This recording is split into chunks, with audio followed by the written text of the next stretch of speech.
மத்திய அரசு தமிழக பள்ளி கல்வித்துறைக்கு RTE ரைட் டு எஜுகேஷன் என்ற திட்டம் 2009 கீழ் தனியார் பள்ளிகளில் ஏழை மாணவர்களுக்கான 25% இட ஒதுக்கீடு தர வேண்டியும் அதன் அடிப்படையில் தனியார் பள்ளியில் பயிலும்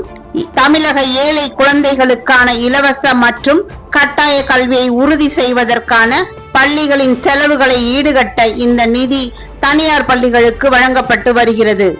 இந்த சட்டம் 6 முதல் 14 வயது வரையிலான அனைத்து குழந்தைகளுக்கும் இலவச மற்றும் கட்டாய கல்வியை உறுதி செய்வதை நோக்கமாக கொண்டு வழங்கப்பட்டு வரும் நிதியை சுமார் 856 கோடி நமது மத்திய அரசு தமிழக அரசுக்கு வழங்கியும் இன்று வரை தனியார் பள்ளிகளுக்கு இன்றைய ஆளும் கட்சி திராவிட முன்னேற்ற கழக ஆட்சி வழங்கவில்லை என்பதை சுட்டிக்காட்டும் விதமாக கவன ஈர்ப்பு ஆர்ப்பாட்டம் இன்று 4/11/2025 செவ்வாய்க்கிழமை காலை 10 மணிக்கு ராஜரத்தினம் ஸ்டேடியம் அருகில் பாரதிய ஜனதா கட்சி மாநில கல்வியாளர் பிரிவு KR நந்தகுமார் தலைமையில்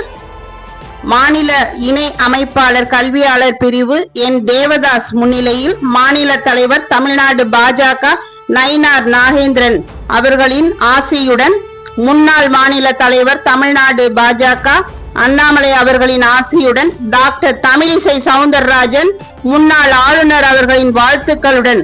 பாரதிய ஜனதா கட்சி தொண்டர்கள் கலந்து கொண்டு மத்திய அரசின் RTE 856 கோடி ரூபாய் தமிழக அரசு பள்ளி கல்வித்துறை தனியார் பள்ளிகளுக்கு தர வேண்டும் என்று திரளாக கூடி கவன ஈர்ப்பு ஆர்ப்பாட்டம் நடத்தினர்.